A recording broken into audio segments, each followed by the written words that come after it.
తూర్పు గోదావరి జిల్లాలోని రాజానగరం నియోజకవర్గంలో మోంతా తుఫాన్ ప్రభావం రైతులపై తీవ్రంగా కనిపిస్తుంది.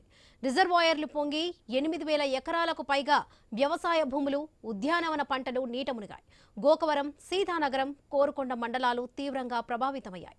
సూరంపాలెం, ముసురుమిల్లి, భూపతిపాలెం రిజర్వాయర్ల నుంచి వచ్చిన ప్రవాహాల కారణంగా నీరు, బురద ఒకే కాలువలోకి చేరి పొలాలను ముంచెత్తాయి. శ్రీరంగపట్నం గ్రామం భయంకరంగా నష్టపోయింది. అధికారులు, రాజకీయ నాయకులు వరద సమయంలో పర్యటనలు చేస్తారు కానీ సమస్యకు శాశ్వత పరిష్కారం కనిపించడం లేదు. ప్రభుత్వం హెక్టార్కు 18,000 నుంచి 25,000 వరకు పరిహారం పెంచినా అది చాలదని రైతులు చెబుతున్నారు. కాంక్రీట్ వాల్ నిర్మాణం, కాలువల పూడిక తీయడం, బ్రిడ్జిలు, కల్వర్టులను పునర్నిర్మించడం మాత్రమే శాశ్వత పరిష్కారం అంటున్నారు. గతంలో నూరంపాలెం నుంచి బురద కాలువ నీటిని పోలవరం కాలువలోకి మళ్లించే ప్లాన్ చేసినా అది సాధ్యం కాలేదు. పోలవరం కాలువ ఎత్తులో ఉండడం, బురద కాలువ తక్కువ స్థాయిలో ఉండడం వల్ల ఇప్పటికీ రైతులు వరద బాధలు ఎదుర్కొంటున్నారు. ఈ సమస్యపై రాజమండ్రి ఐ న్యూస్ ప్రతినిధి గణేష్ గ్రౌండ్ రిపోర్ట్ ఇప్పుడు చూద్దాం.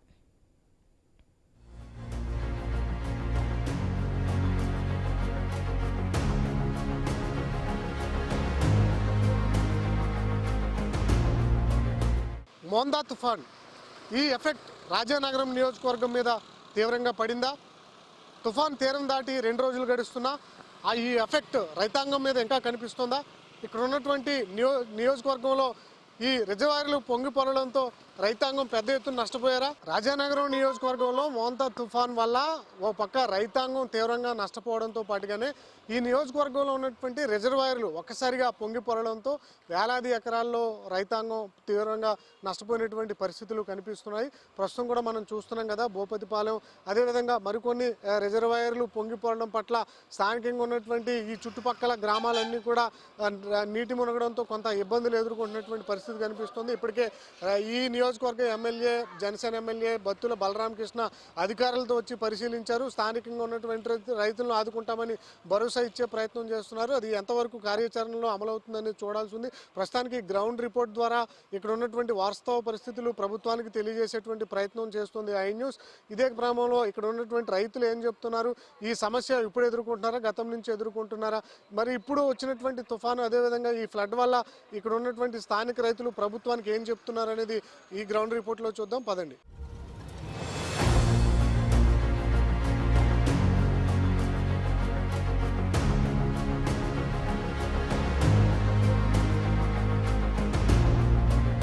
ఫ్లడ్ ఏరియాలో మనం ఉండడం జరిగింది. ప్రస్తుతం శ్రీరంగపట్నంలో అనే గ్రామంలో మనం ఉన్నాం. ఇక్కడ స్థానికంగా ఉన్నటువంటి రైతులు ఉన్నారు. ఈ మోందా తుఫాన్ ఎఫెక్ట్, ఈ వరదల వల్ల వారి మీద ఎట్లా ప్రభావం పడిందని తెలుసుకునే ప్రయత్నం చేద్దాం. సరే, ఎట్లా ఉంది ఈ తుఫాన్ ప్రభావం కానీ వరదల ప్రభావం? ఈ తుఫాన్ ప్రభావం మాటకు వచ్చేయండి, మాకు ఫస్ట్ నుంచి కూడా మా చిన్నప్పటి నుంచి కూడా వరద అలా వస్తూ ఉందండి. ఏంటంటే మాకు సూరంపాలెం ఎక్సెస్ వాటర్ రావడం, ఈ కాలం కన్నా ప్రయాణించడం, అదే మాదిరిగా నెల్లిపూడి మేఘేద్ర అంటారండి. వర్షం పడితే డైరెక్ట్గా వచ్చేస్తుందండి. దీని ఎలా ఏంటంటే పైన గొల్లు బురద కాలగొట్లు గొల్లు పడడం, దాని ఎఫెక్ట్ వల్ల ఇంచుమించుగా 200-300 ఎకరం పోయిందండి. గొల్లు వేసి పైన కట్టేసి ఇలా అయితేనేమి దానివల్ల చాలా ఎఫెక్ట్. చాలా రైతు అయితే ప్రస్తుతం 20,000 రూపాయలు పెట్టుబడి వేసాడండి. 45,000 ఇస్తాండి ఎకరానికి వచ్చి. 2 వల్ల ఏమి మొత్తం రైతు నిండా మిలిగిపోయి ఉన్నాడండి. ఇప్పుడైతేనే ఇంకేమి రాదండి మాకు ఆదాయం. ప్రతి ఎకరం కూడా అలాగే 70% వరకు నష్టం వచ్చిందండి. అదండి. అంటే మీకు వర్షాకాలంలో ప్రతిసారి వర్షం వచ్చినప్పుడు ఈ సమస్య ఉంటుందా, లేదా తుఫాను వచ్చినప్పుడు? తుఫాను వచ్చినప్పుడు ముందు సమస్య ఉంటుంది కదండి. కాలువలో వెళ్ళిపోతుందండి, ఇంత ఎఫెక్ట్ ఉంటుందండి ప్రతి సంవత్సరం. అయితే సూరంపాలెం ఎక్సెస్ వాటర్ వాళ్ళు ఫ్లో వదులుతారు కదండి మనకి, అప్పుడే ఎక్కువ ఎఫెక్ట్ వస్తుందండి. అంటే గతం నుంచి సమస్య మీరు ఎదుర్కొంటాం. మా చిన్నప్పటి నుంచి ఉందండి ఎదురే, అలాగే పడుతున్నామండి.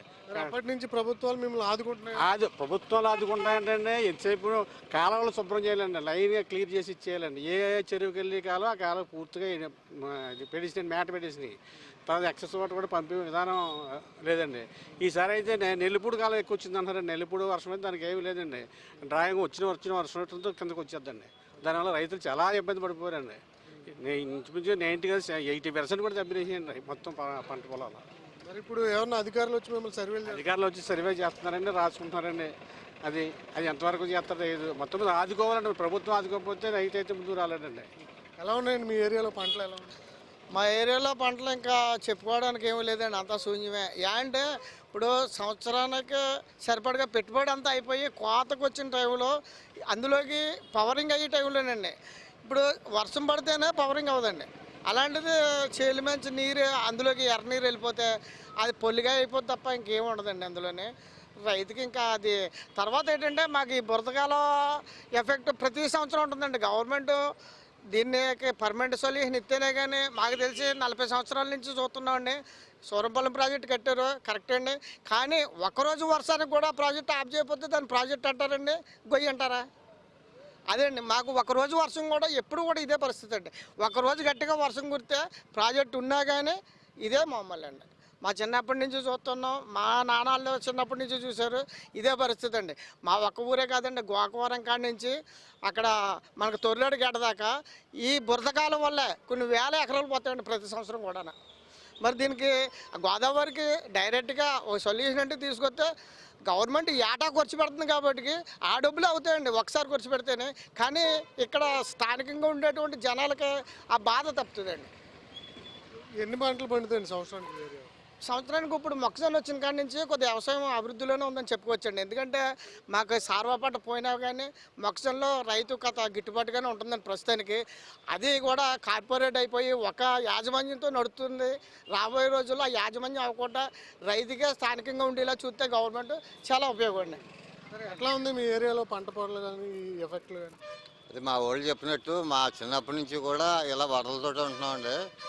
కాకపోతే ఇంతకుముందు కొండకాలం అనేది ఒక 5-6 గంటలు కానీ ఒక 8 గంటలు కానీ ఫుల్గా వచ్చి గళ్ళు వేసేసి పోయేదండి, ఆ పక్క ఈ పక్క చెదిరిపోయేది. ఇప్పుడు ఏమైందంటే సూరంపాలెం భూపతిపాలెం ఎన్ని కట్టారండి పైన ప్రాజెక్టులు. సూరంపాలెం ఒకటి, భూపతిపాలెం ఒకటి, ముసినబెల్లి ఒకటి. ఈ ప్రాజెక్టు నీరు అంతా కూడా ఏం చేస్తున్నారంటే వర్షం పైన దెబ్బ కొట్టేటప్పటికి ఆ సూరంపాలెం గేట్లు చెప్పకుండా గేట్లు ఎత్తేస్తానని చెప్తున్నాడు, ఎత్తేస్తే మొత్తం ఒకేసారి నిన్న సడన్గా గంటలో పెరిగిపోయిందండి ఫ్లడ్ అంతా గేట్లు ఎత్తేయడం వల్ల. ఆ ఎత్తిదే ముందు నుంచి ఒక గేటు ఎత్తుకుంటూ వస్తే ఇంత ప్రమాదం జరగదు, ప్రాజెక్టులు ఉన్నాయి కాబట్టి. అది లేకుండా ఒకేసారి గేట్లు ఎత్తేస్తామని ఫోన్ చేస్తున్నారు ఎంఆర్ఓ ఆఫీస్కి. 3 గేట్లు 2 గేట్లు ఒకేసారి ఎత్తేస్తున్నారు. ఈ కాలువలు పొంగిపోయి అక్కడికక్కడ ఊరి మీద పడిపోతుంది, పైన గళ్ళు వేసేస్తున్నాయి, షేర్ కప్పెట్టి మేటలు వేసేస్తున్నాయి. ఇన్ని బాధలతో రైతులు ఉంటే ఈ మనోడు అనేది ఈ చేను పడిపోయిన దాని మీద ఎర్రనీరు పడింది అనుకోండి, ఇంకా అది పాలు పోసుకోదండి, కింద పొల్లు కింద పోతుంది. అలా చాలా చేలు పడిపోయినాయి గాలికి. మాకేంటంటే ఫస్ట్ నుంచి ఈ బాధలు అలవాటైపోయినాయండి. ఇంకా చెప్పి ఇంక ఎవరితో చెప్పుకున్నా ఇంకా అలవాటైపోయిందండి. అలవాటైపోయి ఎవరన్నా వచ్చిన నాయకులు ఇంక వీళ్ళు వస్తే ఏం చేస్తారు, వాళ్ళు వస్తే ఏం చేస్తారని రైతుల్లోనూ ప్రజల్లో కూడా నీళ్ళు గారిపోతున్నారు తప్ప ఉత్సాహంగా వెళ్ళి మాకు చెయ్యండి అని చెప్పి చెప్పుకోవడానికి లేదు. ఏ ప్రభుత్వం వచ్చినా అలాగే అవుతుందండి ఇప్పటి వరకు.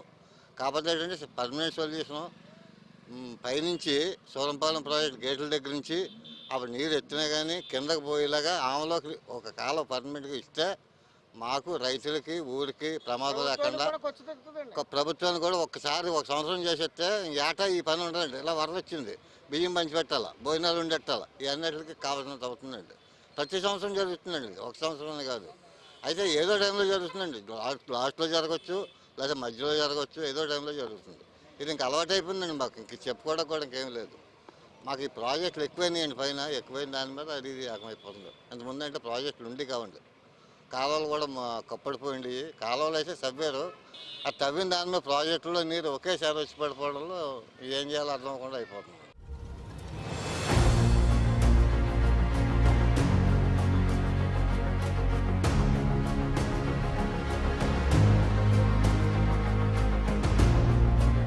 సార్, మనకి తూర్పుగోదావరి జిల్లా అదే పశ్చిమ గోదావరి జిల్లా అంటే ఉభయ గోదావరి జాంతీయగారం అంటాం, మనం ఎక్కువ వరి పండిస్తుంటాం. ఈ వరదలు వచ్చిన ప్రతిసారి ఎక్కువగా పంట నష్టాలు వస్తున్నాయి కదా. ఈ మోందా తుఫాన్ ఎఫెక్ట్ వల్ల, ఈ వరదల వల్ల ఎట్లా ఉంది సార్ ఈ రాజనగరం నియోజకవర్గం? అంటే ఈ వరదల వల్ల ప్రత్యేకించి ఎప్పటి నుంచో శ్రీరంగపట్నం గ్రామం చిన్న సైక్లోన్ వస్తే చాలు శ్రీరంగపట్నాన్ని ఎలర్ట్గా చేసిన పరిస్థితి ఈస్ట్ గోదావరిలో వచ్చేసింది మనకి. అలా కారణం ఏంటంటే ఈ బురద కాలువ ఎప్పటి నుండి శాశ్వత పరిష్కారం కావాలని కోరుకుంటున్నాం. గ్రామస్తులుగా శాశ్వత పరిష్కారం కావాలి. శాశ్వత పరిష్కారం కావాలంటే ప్రతి ప్రభుత్వం ఆలోచిస్తుంది శాశ్వత పరిష్కారం కావాలని, అది అమలు చేసే స్థితిలో ఆచరణ సాధ్యం కనపడట్లేదు. కారణం ఏంటంటే ఈ నేల డ్యామే చూసుకుంటే శ్రీరంగపట్నందే దగ్గర ఇది 30 సంవత్సరాల నుంచి కట్టారు. ఇది అదే వాటర్ పెరిగింది కానీ ఈ నేల డ్యాము పైకి అవ్వలేదు. ఈ చిన్న చిన్న చెట్లు రావడంలోనూ ఈ నేల డ్యామ్ కట్టుకొని ఈ యొక్క నీరు కిందకి ప్రవాహం వెళ్లకుండా ఆఫ్ చేయడం వల్ల కూడా కొంతవరకు ఫ్లడ్ ఎఫెక్ట్ కనిపిస్తుంది. ఇలాంటి అవాంతరాలు అంటే ఇలాంటి చిన్న చిన్న తూముల్ని పెద్ద చెక్ డ్యాముల్లా కట్టి కొంతవరకు కాలువలు ఎడదీస్తే అంటే పూడికి తీసి కాలువలు ఎడదీస్తే కనుక కొంచెం వరకు ఈ శ్రీరంగపట్నం గ్రామం నీరు కింద డైరెక్ట్గా పోవడానికి అవకాశం కనపడుతుంది. తర్వాత కాళ్ళగొట్లు కూడా కొంచెం బలహీనపడ్డాయి. ఎప్పటి నుంచో చేసినాయి కానీ అవి కాళ్ళగొట్లు కూడా ఎప్పుడు తరచూ వరదలు రావడం వల్ల బలహీనపడ్డాయి. వాటికి కూడా శాస్త్రప్రకారంగా ఈ గ్రామం మీద మెయిన్ పడకూడదంటే ఇటు అటు కూడా కాల వెడల్పు చేసి ఇటు అటు కూడా కాంక్రీట్ వాళ్ళు కొంచెం హైట్ కనీసం ఒక 5 అడుగులు హైట్ అయినా కట్టినట్టయితే కనుక డైరెక్ట్గా వచ్చి ఊరు నుండి బయటకు వెళ్ళిపోద్ది. అలాగే కొన్ని మెలింపులు ఉన్నాయి, కాలువ మెలింపులు. ఆ కాలువ మెలింపులో కూడా గండ్లు కొట్టకుండా ఎక్కడైతే కాళ్ళగొట్లు బలహీనంగా ఉన్నాయో అలాంటి కూడా శాస్త్రప్రకారంగా సిమెంట్ కూడా కట్టాలన్నమాట. సిమెంట్ కూడా ఎప్పుడైతే కట్టినట్టయితే కనుక చాలా మటుకు నివారించడానికి అవకాశం ఉంటుంది. ఏదైనా ప్రభుత్వం ఏ ప్రభుత్వం అయినా కానీ ప్రభుత్వం ఏంటంటే దీని మీద అస్తమానం ప్రతి సంవత్సరం కొన్ని వేల రూపాయలు ఇక్కడ డబ్బులు ఖర్చు పెట్టేదానికనే ఒకేసారి ప్రభుత్వం ఈ యొక్క కార్యక్రమం మొదలెడితే కనుక గ్రామస్తులు సుఖంగా ఉంటారు, ప్రభుత్వానికి కూడా ఏ రకమైన ఇబ్బందులు ఉండవని చెప్పేదని నాకు ఆలోచన. పంట పొలాలు చూస్తున్నారు కదా సార్, నిండా మునిగిపోయి ఉన్నాయి. ఏమనిపిస్తుంది మీరు రైతులు 6 కాలం కష్టపడి చేతికొస్తున్న సమయంలో మునిగిపోయాయి? ఒక రైతుగా చాలా ఆవేదన ఉంది. ఎందుకంటే రైతు జీవనోపాధి మొదట్లో పెట్టుబడి అంతా అయిపోతుంది, లాస్ట్కి ఇంకా పంట చేతికొస్తుంది అన్న సమయంలో ఈ యొక్క వరద బీభత్సం ప్రతి సంవత్సరం ఈ ఇయర్ ఎఫెక్ట్ జరుగుతుంది. అంటే ఒక సంవత్సరం 50% అవ్వచ్చు, ఒక సంవత్సరం 40% అవ్వచ్చు, ఒక సంవత్సరం 30% అవ్వచ్చు. కానీ సగటును లగేస్తే ప్రతి రైతు ఇబ్బంది పడుతున్నాడు. కారణం ఏంటంటే ఈ యొక్క సూరంపాలెం, ఈ యొక్క ముసురుమెల్లి కాలువ, దాంతోపాటు ఈ యొక్క ఈ పుష్కర ఎత్తిపోతల పథకం. ఈ పథకం వాటర్ ఎప్పుడైతే కెనాల్ పైన నిండిందో ఆటోమేటిక్గా ఇవన్నీ కలిసికట్టుగా రావడంలో ఒకేసారి ఎఫెక్ట్ కనబడుతుంది. దానికి కారణం ఏంటంటే మెయిన్ పుడుకులు తీయాలి. ఆ పుడుకులు తీస్తే కొంతవరకు నివారణ చేయొచ్చు. ఇక వరదనే సహజ దాని ప్రకృతిని ఎవరు ఏం చేయలేం. ఇది ప్రకృతి అయితే వచ్చే సహజం కాదు. సహజంగా పైన ఈ జలాశయాలని నిండడంలో ఒక్కసారి ఫ్లో వదలడంలో ఈ యొక్క ఇబ్బంది ఎక్కువ మెయిన్గా గురవుతుంది. మనం మొత్తానికి చూస్తున్నాం కదా, ఏళ్ల తరబడి ఈ సమస్యను ఎదుర్కొంటున్నారు. ఏదో ఇవాళ తుఫాన్ వచ్చింది, రైతుల సమస్య వచ్చిందని చెప్పుకోకుండా దాదాపు 40-50 నుంచి కూడా మీకు ఈ సమస్య కనిపిస్తుంది. అయితే ఈ మోందా తుఫాన్ వల్ల ఇప్పుడు ఇంకా ఎక్కువగా కనిపిస్తుంది. ఏవైతే ఇక్కడ రిజర్వాయర్లు ఉన్నాయో దాని కెపాసిటీ అంటే మించి వరద వచ్చినటువంటి ప్రతిసారి కూడా ఊళ్ళల్లోకి ఈ కాలువలు గుండా వరద నీరు వచ్చి ఈ గ్రామాలను ముంచెత్తడమే కాదు, పంట పొలాలను కూడా ఇబ్బందికరంగా మార్చి రైతులకు తీవ్ర నష్టాలను మిగులుస్తున్నాయి. కాబట్టి ఇక్కడ ఉన్నటువంటి ఈ కాలువలన్నింటినీ కూడా పూడికి తీతలు తీయాలి. అదేవిధంగా సిమెంట్ వాళ్ళు నిర్మిస్తే ఇక్కడ సమస్యకు పరిష్కారం లభిస్తుంది. అంతే తప్పితే తాత్కాలికంగా ఎప్పటికప్పుడు వరదలు వచ్చిన ప్రతిసారి ఏదో స్పందించామన్నట్లుగా తాత్కాలికంగా స్పందిస్తే ఈ సమస్యకు పరిష్కారం లభించట్లేదంటున్నారు శ్రీరంగపట్నం స్థానికంగా ఉన్నటువంటి గ్రామస్తులు, రైతులు. అందువల్ల మాకు శాశ్వత పరిష్కారం కావాలంటే ఖచ్చితంగా రిజర్వాయర్లు ఏవైతున్నాయో వాటి నుంచి వచ్చేటువంటి ఫ్లడ్ను డైవర్ట్ చేయాలంటే ఈ కాలువల పూడికి తీత పూర్తిగా తీయాలి. వాళ్ళు అంటే సిమెంట్ వాల్స్ నిర్మించాలి. అప్పుడే ఈ సమస్యకు పరిష్కారం లభిస్తుంది అంటున్నారు స్థానిక రైతులు.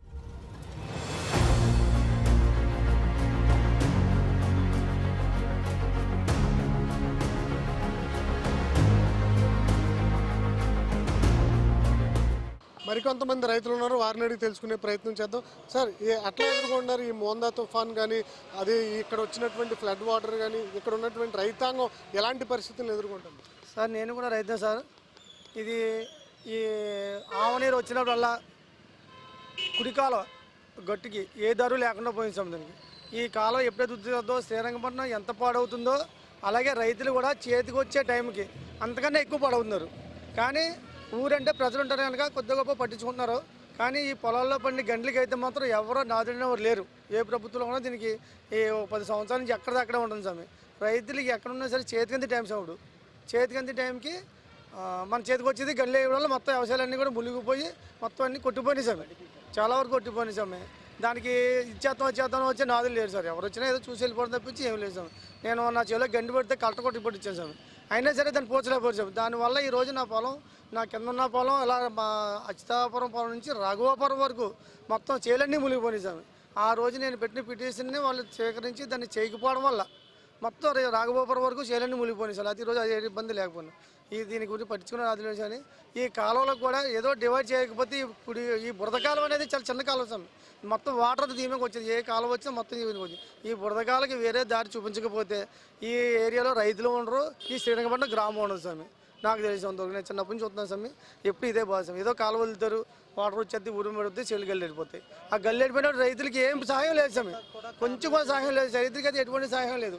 ఊర్లో అంటే ఏదో కొద్దిగా వచ్చి పొలం చెందిన నా పొలం నాదే పొలం స్వామి. నేను కలెక్టర్ పిటిషన్ కూడా పెట్టి అనేసి నా పొలం ఎక్కడ కూడా దానికి ఏదే చేయలేదు. నా పొలం వల్ల రఘువపురం వరకు నిన్న వచ్చిన వాటర్ అంతా కూడా మా పొలం నుంచి వచ్చిన వాటర్ సంవత్సరం.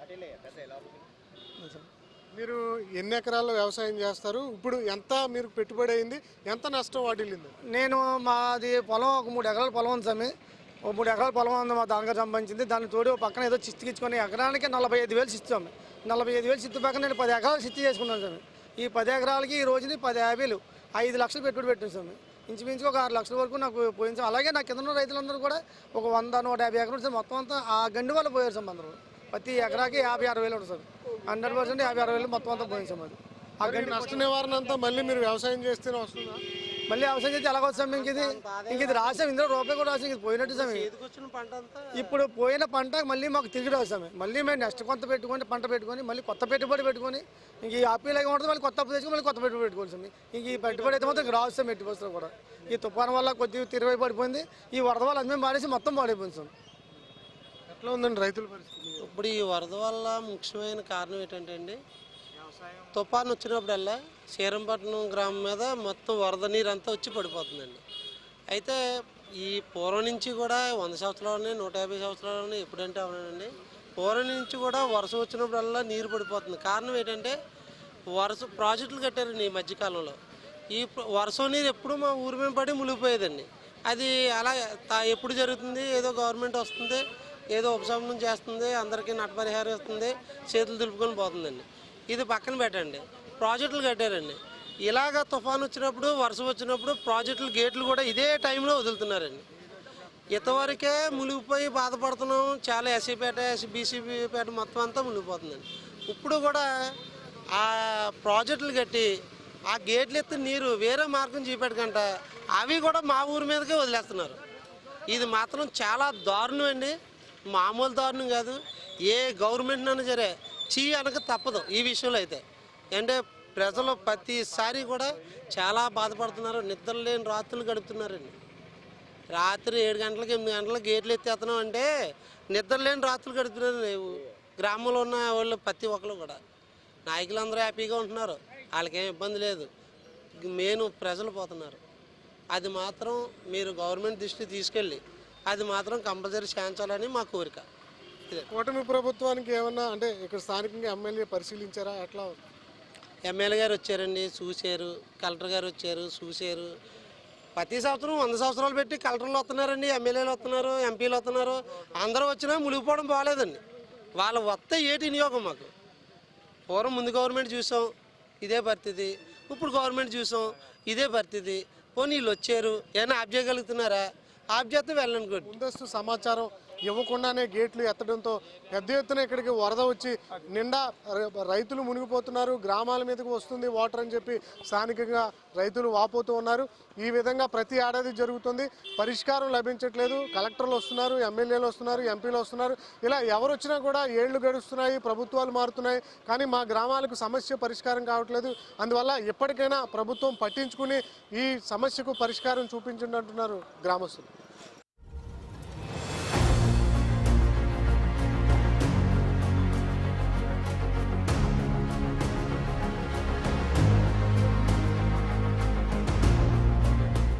ఈ మొందా తుఫాను కారణంగా చాలా పంట భూములు, చేతికొచ్చినటువంటి ధాన్యం పంటలంటే కూడా చాలా వరకు నాశనం అయిపోయిన పరిస్థితి ఉంది. ముఖ్యంగా మన రాజానగరం నియోజకవర్గంలో కానీ చూసినట్లయితే సుమారు 5,000 ఎకరాలు అన్నదాత చేతితో తీసుకుని నోట్లో పెట్టుకునే టైంకి తుఫాను రావడం వల్ల భారీ నష్టం వాటిల్లిందనే చెప్పాలి. ఇక్కడ పూర్తి స్థాయిలో అధ్యయనం చేసి ఒక నివేదిక తయారు చేసి ఏ గ్రామంలో ఏ సర్వే నెంబరు, రైతు పేరేంటి అనే వివరాలు అగ్రికల్చర్ అసిస్టెంట్స్ అందరూ కూడా ప్రిపేర్ చేస్తున్నారు. ఏఓలు 3 కూడా 3 మండలాలు 3 ఏఓలు కూడా పర్యవేక్షణలో, ఏడీ గారు యొక్క పర్యవేక్షణలో పూర్తి స్థాయిలో ఒక రిపోర్ట్ తయారు చేశారు. అలాగే 3 మండలాల్లో కూడా మనకి 3 ఎంఆర్ఓలు, అదేవిధంగా 3 కంట్రోల్ రూమ్లు, దాంతోపాటు ఎంపీడీఓ గారు, ఎంఆర్ఓలతో పాటు ఒక్కొక్క మండలానికి ఒక్కొక్క స్పెషల్ ఆఫీసర్ని వేశారు. ఇప్పటికే కొన్ని చోట్ల ఇల్లు పడిపోయినాయి. ఇల్లు పడిపోయిన ప్రతి ఇంటిని కూడా వెళ్ళి పరామర్శించి వాళ్ళని పలకరించి వాళ్ళకి ఒక 25 కేజీల బియ్యం, ఒక 6 రకాల నిత్యావసర వస్తువులను కూడా వారికి అందజేస్తున్నాం. దాంతోపాటు పునరావాస కేంద్రాలను కూడా మనం ఏర్పాటు చేసుకున్నాం. ఈ పునరావాస కేంద్రాల్లో కూడా ఉదయం టిఫిను, మధ్యాహ్నం భోజనం, సాయంకాలం భోజనం, 2 సార్లు టీ కూడా ఇచ్చాము.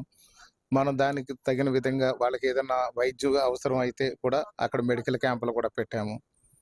ఎక్కడ ఏ ఇబ్బంది రాకుండా ప్రజలు సురక్షితంగా ఉండే విధంగా కూడా చర్యలు తీసుకున్నాం.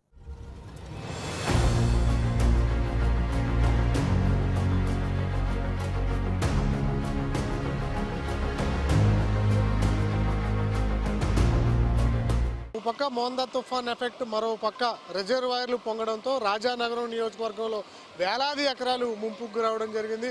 ప్రస్తుతం కూడా మనం చూడొచ్చు, భారీగా వరద నీరు పోటెత్తడంతో దాదాపు 5,000 ఎకరాలకు పైగానే ఈ ఒక్క రాజానగరం నియోజకవర్గంలోనే ఈ రిజర్వాయర్లు పొంగి పొరలంతో రైతాంగం నిండా మునిగినటువంటి సమస్యను ఎదుర్కొంటూ ఉన్నారు. ఇప్పటికే దీని మీద ప్రభుత్వం దృష్టి సారించడం జరిగింది. సమస్యను పరిష్కరించే దిశగా రాష్ట్ర ప్రభుత్వం అడుగులు వేస్తోంది. దీని మీద సర్వేలు కూడా జరుపుతూ ఉన్నారు. అయితే ప్రతి ఏడాది ఈ సమస్యను ఎదుర్కొంటున్నారా, లేదంటే ఇక్కడ ఉన్నటువంటి వాస్తవ పరిస్థితులు ఏంటి అనేది తెలుసుకునేటువంటి ప్రయత్నం చేద్దాం. మనతో పాటు తనకాల నాగేశ్వరరావు గారు ఏఎంసీ చైర్మన్ ఉన్నారు. ఆయన అడిగి తెలుసుకునేటువంటి ప్రయత్నం చేద్దాం. సార్, ఈ మోందా తుఫాన్ ఎఫెక్ట్తో ఈ సమస్య వచ్చిందా, లేదంటే ప్రతి ఏడాది ఈ సమస్యను ఎదుర్కొంటున్నారా? ప్రతి సంవత్సరం కూడా తుఫాన్ రావటం, మా గ్రామానికి ప్రాంతానికి కూడా ఈ వరదల వల్ల పంటలు నష్టపోవడం, గ్రామాల్లో ఇల్లు కూలిపోవడం గత 50 ఏళ్ళుగా జరుగుతూ ఉంది. కానీ తెలుగుదేశం ప్రభుత్వంలో చాలా వరకు రెక్టిఫై చేసాం. ప్రాబ్లమ్స్ అన్నీ ఇంకా 10% ఉంది చేయవలసిన పని. ముఖ్యంగా ఏంటంటే చంద్రబాబు నాయుడు గారు మానిటరింగ్, లోకేష్ గారి మానిటరింగ్ వల్ల నష్టం చాలా తగ్గించుకోగలిగాం. వ్యవసాయంలో నష్టం తగ్గించుకున్నాం, ఇటు గ్రామాల మీద నీరు పడకుండా చేసుకోగలిగాం. మాకు ఇక్కడ ఏంటంటే పైన సూరంపాలెం రిజర్వాయర్ ఒకటి, భూపతిపాలెం రిజర్వాయర్ ఒకటి, తర్వాత ముసిరిమెల్లి రిజర్వాయర్ కూడా నీరు కొంత వస్తుంది. దీని మీదకి రెయిన్ఫాల్ ప్లస్ ఈ రిజర్వాయర్ నీరు ఒకేసారి రావడంలో రామారామి 7-8 వేల ఎకరాల పంటకు డ్యామేజ్ ఎక్కువగా జరిగింది. అంతేకాదు గ్రామాల మీద కూడా పట్టడం జరిగింది. దీనికి ఎమ్మెల్యే గారు, మా బొడ్డు చౌదరి గారు, బలరామకృష్ణ గారు కూడా ఒక డిపిఆర్ ఎస్టిమేట్ ద్వారా 32 కోట్లకు ప్రభుత్వానికి ఒక నివేదిక పంపారు. ఆ నివేదిక ద్వారా ఈ రిజర్వాయర్లు పైన ఉన్నప్పుడు రిజర్వాయర్లో ఎక్సెస్ వాటర్ని పంపడానికి ప్రత్యేకమైన కెనాల్ కావాలని ఈ ప్రపోజల్ ఉంది. అది తిన్నగా తొర్రిగడ్డ లాక్కు మనం పంపించగలిగితే గ్రాండ్ సక్సెస్ అవుద్ది. ఈ ప్రాంతాన్ని 15,000 ఎకరాలు ఎప్పుడు తుఫాన్లు వస్తే 10 నుంచి 15,000 ఎకరం డ్యామేజ్ అవుతుంది రాజానగరం నియోజకవర్గంలో. ఈ డ్యామేజ్ని అరికట్టాలంటే ఈ 32 కోట్లతోటి అక్కడ మన గోకవరం నుంచి తిన్నగా తొర్రిగడ్డ లాక్ వరకు కూడా మురికి నీటి కాలువను ప్రత్యేక కాలువను నిర్మించి గ్రామాలని, ఈ ప్రాంత రైతులను కూడా ముంపు బారిన పడకుండా చేయవలసిందిగా కూడా ప్రభుత్వాన్ని కోరుతున్నాం మీ ద్వారా. అలాగే మంత్రి గారి దృష్టికి తీసుకొని వెళ్ళలేం, అలాగే ముఖ్యమంత్రి గారి దృష్టికి కూడా మా ఎమ్మెల్యే గారు బొడ్డు వెంకటరామ చౌదరి గారు, బలరామకృష్ణ గారు కూడా తీసుకొని వెళ్ళటం జరుగుతుంది. తర్వాత ఈ ప్రపోజలు పూర్తయితే మాకు ఇప్పటి వరకు కరువు కాటకాల వల్ల ఇబ్బందులు పడేవాళ్ళు రైతులని ఇప్పుడు మనకి ఈ లిఫ్ట్ ఇరిగేషన్లు వచ్చాక, ఈ రిజర్వాయర్లు వచ్చాక పంటకు లోటు లేదు, బ్రహ్మాండమైన పంటలు పండుతున్నాయి, భూముల వాల్యూ పెరిగింది. ఈ ప్రభుత్వానికి రైతులు ఎప్పుడూ రుణపడే ఉంటాం. ఈ ముంపును కూడా నివారించి ఈ మమ్మల్ని ఆదుకోవాల్సిందిగా కూడా మీ తరఫున ప్రభుత్వాన్ని కోరుతున్నాను. అధికారులు ఏమన్నా దీని మీద లోతుగా సర్వేలు చేస్తున్నారా? ప్రభుత్వానికి ఎప్పుడులోగా నివేదిక ఇచ్చే అవకాశం ఉంది? రైతులకు ఎప్పుడులోగా? ఈ వేళ ఈవినింగ్కి ఫైనల్ నివేదిక ఇస్తారు. నష్టపరిహారం ఎన్ని ఎకరాలు, ఎక్కడ ఎంత డ్యామేజ్ అయింది, ఏ మండలం ఎంత, విలేజ్ ఎంత అన్నది పట్టలేదు. ఈ వేళ నైట్కి కంప్లీట్ చేసి ఇస్తామని అధికారులు హామీ ఇచ్చారు. Thank you sir. ఓవరాల్గా చూస్తున్నాం కదా, మొత్తానికి అయితే ఏదైతే రిజర్వాయర్ల వల్ల పొంగి పొర్లి దాదాపు 7-8 వేల ఎకరాల పంట నష్టపోయిందో దాని మీద సర్వేలు జరుగుతున్నాయని చెప్పి ఇక్కడ ఉన్నటువంటి ఏఎంసీ చైర్మన్ తనకాల నాగేశ్వరరావు చెప్తున్నారు. ప్రస్తుతం మనం చూస్తున్నాం కదా, ఇంకా మోందా తుఫాను దాదాపు ముగిసి 2 రోజులు గడుస్తున్న ఆ ఎఫెక్ట్ ఇంకా కూడా కనిపిస్తోంది. ఈ సూరంపాలెం రిజర్వాయర్ని పొంగిపోవడంతో దాదాపు రాజానగరం నియోజకవర్గంలో ఉన్నటువంటి 3 మండలాల్లో ఉన్న దాదాపు 8,000 ఎకరాల్లో పంట పొలాలన్నీ కూడా నీటి మునగడం జరిగింది. మనం చూడొచ్చు. ముఖ్యంగా ఉభయ గోదావరి జిల్లాలంటే ధాన్యాగారంగా పిలుస్తారు. ప్రస్తుతం ఖరీఫ్ సీజన్ నడుస్తూ ఉండడంతో మనం చూస్తున్నాం కదా, పచ్చని పంట పొలాలన్నీ కూడా నీట మునగడం జరిగింది. ముఖ్యంగా వరి చేతికి వస్తున్నటువంటి సమయంలో ఈ తుఫాన్ల ఎఫెక్ట్ అయితే రైతాంగం మీద తీవ్రంగా పడిందనే చెప్పాలి. ప్రభుత్వం ప్రస్తుతం ఈ సూరంపాలెం రిజర్వాయర్ పొంగిపోవడం పట్ల సర్వేలు జరుపుతోంది. ఇక్కడ నష్టపోయినటువంటి 7-8 ఎకరాల రైతులను ఆదుకునే దిశగా చర్యలు తీసుకుంటామని చెప్తున్నారు.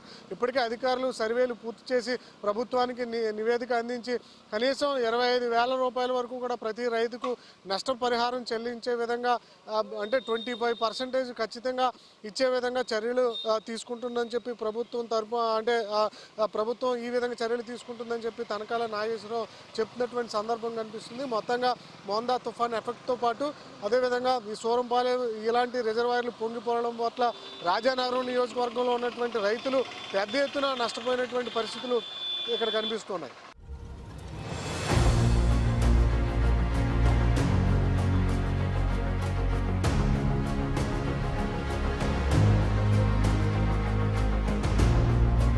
చూస్తున్నాం కదా, రాజానగరం నియోజకవర్గంలో ఉన్నటువంటి ఈ రిజర్వాయర్ల వల్ల గ్రామాల ప్రజలు, రైతులు వాపోతున్నటువంటి పరిస్థితులు మనం చూస్తున్నాం. మరికొంతమంది ఉన్నారు. బాబాయ్, ఎట్లా ఉంది మీ ఏరియాలో తుఫాన్ ఎఫెక్ట్? ఏరియాలో తుఫాన్ ఎప్పుడు వచ్చినా మాకు ఊళ్ళో పడిపోద్దండి. నాయకులు వస్తారు, ఫోటోలు దిగుతారు, వెళ్తారు, కానీ ఈ ఊరికి ఏ పని చెయ్యరు. మా ఊళ్ళో 4 డాములు ఉన్నాయి. ముఖ్యంగాను ఈ డాములు పైకి లేపితే కొంచెం నీరు తగ్గుతుంది. ఈ డాములు ఇలాగే వండిచ్చి ఇక్కడ పొట్టేలు దిగేసి అక్కడ ఆ కట్టు ఈ కట్టు గడేస్తా ఉంటే ఎప్పుడు కూడా మా ఊరు వరదలో ములుగుతూనే ఉండాలండి. మా మేలుగా ఉండాలంటే మాకు నీరు రాకుండా ముందు ముఖ్యంగా ఈ డాములైనా ఈ తుక్కు అడ్డుకోకుండా చేస్తే చాలండి. అప్పుడు రైతులకి మరి పంట నష్టం ముందు మా వాళ్ళు చెప్పారు కదా, బోర్డు పెట్టుబడులు పెట్టారు, 50,000 పెట్టుబడులు పెట్టారు. ఇవాళ వరదలో మునిగిపోయి ఆ గండి నీరు ఇప్పుడు అక్కడ కోరుకుని డాము మారుతుంది, కంటికి కనపడుతుంది, చెరువులాగా అయిపోయింది. అందులో ఎన్ని వందల ఎకరం ఉందో ఏమున్నది అన్నది మరి మీకే తెలుసును. అని చేత దప్పితే పైది ఇప్పుడు ఇందాక అబ్బాయి చెప్పినట్టు వాన వచ్చేసాక ఆ ప్రాజెక్టులు ఎత్తేస్తుంటే అది ఇది ఎక్కువైపోతుంది. అది రాకముందు మబ్బు తుఫానని 3 రోజులు బట్టి చెప్తున్నారు మీరు అందరూ. మరి అప్పటికి ఎత్తాలి కదా. అతను తుఫాను అయిపోయిన మన్నాడు నన్ను ఏడిపించాడు. నన్ను ఏడిపిస్తే 3 రోజులు బట్టి మిషన్లు ఇక్కడ తిరుగుతానే ఉన్నాయి. ఎందుకు అగా మోళ్ళు తీస్తున్నారు. ముందు దాన్ని మోళ్ళు తీయకుండా ఈ డాములు కాలు లేకుండా మాకు కొత్త డాములైనా గట్టి పెడితే కోత వరద తగ్గుతుందని నా పని. అదేవిధంగా ఇక్కడ ఉన్నటువంటి స్థానిక యువకులు ఉన్నారు. ఎట్లా ఉంది ఈ పరిస్థితి? అసలు ఎట్లా ఉందంటే అండి పరిస్థితి అయితే నిన్నైతే మోందా తుఫాను వల్ల చాలా నష్టపోయారండి రైతులు కూడా. రైతులే కాదు, కొన్ని ఇళ్ళు కూడా నష్టపోయారు. ఇళ్లలోకి వరద వెళ్ళి వాళ్ళు కూడా చాలా నష్టపోవడం జరిగింది. అయితే చాలామంది రైతులు పెట్టుబడి పెడితే పంట పోతే వాళ్ళ బాధ నేను చూడలేకపోయాను. ఒక యువతగా, ఒక చదువుకున్న విద్యార్థిగా నేను చూడలేకపోయాను. ఎందుకంటే వాళ్ళు చాలా పంట వేసుకొని కరెక్ట్గా సంక్రాంతికి వస్తే పంట వస్తుంది అన్న ఆనందం మీద ఉన్నారు. పాపం ఆ పంట రావడం మానేసి వాళ్ళకి చాలా నష్టాన్ని, తీవ్ర నష్టాన్ని మిగిల్చింది. ప్రభుత్వం ఎంత ఆదుకుంటున్నా వాళ్ళకి రైతు భరోసాలు అన్నీ ఇస్తున్నా కానీ ఇప్పుడు ఈ విషయంలో మాత్రం వాళ్ళకి సహకరించాలి. అలాగే నిన్న మోందా తుఫానుతో ప్రజలందరూ కూడా ఇబ్బంది పడ్డారండి. నిజం చెప్తున్నాను, కాలం వల్ల చాలా ఇబ్బంది పడ్డారు. నా చిన్నప్పటి నుంచి నేను చూస్తుంటే ఇది నాకు 78వ 79వ మా ఊరికి వరద వచ్చిందండి. మెయిన్ కారణం అయితే 78వ వచ్చినట్టు మాకు తెలిసిన మటుకి మా తాతల కాలం నుంచి అయితే బాగా వస్తుందంటండి వరదలు. దీనికి శాశ్వత పరిష్కారం అనేది లేదండి, కానీ చూడాలి. నాయకులు అందరూ కలిసి శాశ్వత పరిష్కారం చూసి మంచిగా చేయాలని చూస్తున్నాం. ఓవరాల్గా చూస్తున్నాం కదా, మరొక 70 రోజులు పోతే సంక్రాంతి వస్తుంది. సంక్రాంతి అంటే ఉభయ గోదావరి జిల్లాలో రైతులకు పండుగ అని చెప్పాలి. ఎందుకంటే పంట చేతికి వస్తుంది, అదేవిధంగా పంట ద్వారా లాభాలు వస్తాయి. ఆ కుటుంబాలు ఈ పండుగను అత్యంత ఉత్సాహంగా జరుపుకుంటాయి. అలాంటి సంక్రాంతి పండుగ జరుపుకోకుండానే ఈ ఏడాది ఎంత భారీ స్థాయిలో వచ్చినటువంటి వరద రైతాంగానికి తీవ్ర నష్టాలను మిగిల్చి పండుగ లేకుండా చేయబోతుంది. అదేవిధంగా నష్టాల వల్ల రైతు కుటుంబాలు కూడా పూర్తిగా కుదేలవుతాయన్న ఆందోళన అయితే స్థానికంగా ఉన్నటువంటి గ్రామస్తులు వ్యక్తం చేస్తున్నారు. మొత్తంగా ఈ ఫ్లడ్ అదేవిధంగా మోందా తుఫాన్ ఈ ఎఫెక్ట్లతో అయితే రాజానగరం నియోజకవర్గంలో ఉన్నటువంటి ఈ శ్రీరంగపట్నం అదేవిధంగా ఏవైతే రిజర్వాయర్లు ఉన్నాయో 3 రిజర్వాయర్లు ఉప్పొంగడంతో దాదాపు 7-8 వేల ఎకరాల పంట నీటి మునగడంతో రైతులు పూర్తిగా నిండా మునిగారు. దీని మీద ప్రభుత్వం ఖచ్చితంగా సర్వేలు జరిపి ఆదుకునే విధంగా చర్యలు తీసుకోవాలి అని చెప్పి స్థానికంగా ఉన్నటువంటి రాజానగరం నియోజకవర్గ ప్రజలు కోరుతున్నటువంటి సిచ్యువేషన్ అయితే కనిపిస్తుంది. మొత్తంగా అయితే ఇవాళ గ్రౌండ్ రిపోర్ట్ ఇది. ఈ గ్రౌండ్ రిపోర్ట్ ద్వారా ప్రభుత్వం ఈ ఫ్లడ్ ద్వారా నష్టపోయినటువంటి రైతులను కానీ స్థానికంగా ఉన్నటువంటి గ్రామస్తులను కానీ అదేవిధంగా ఇలాంటి ఆ ఫ్లడ్ ఎక్కడైతే సమస్య వస్తుందో అలాంటి పూడికి తీతలు తీయడం కానీ లేదంటే గట్ల నిర్మాణం కానీ సిమెంట్ వాల్స్ నిర్మించడం కానీ ఇలాంటివి ఈ న్యూస్ గ్రౌండ్ రిపోర్ట్ ద్వారా ప్రభుత్వం మేలుకుని చేయాలని చెప్పి కోరుకుంటున్నాం. ఇది ఇవాల్టి గ్రౌండ్ రిపోర్ట్. మరొక గ్రౌండ్ రిపోర్ట్తో మరొకసారి కలుద్దాం. కెమెరామెన్ బాలుతో గణేష్, ఐ న్యూస్, తూర్పుగోదావరి జిల్లా రాజానగరం నియోజకవర్గం, శ్రీరంగపట్నం.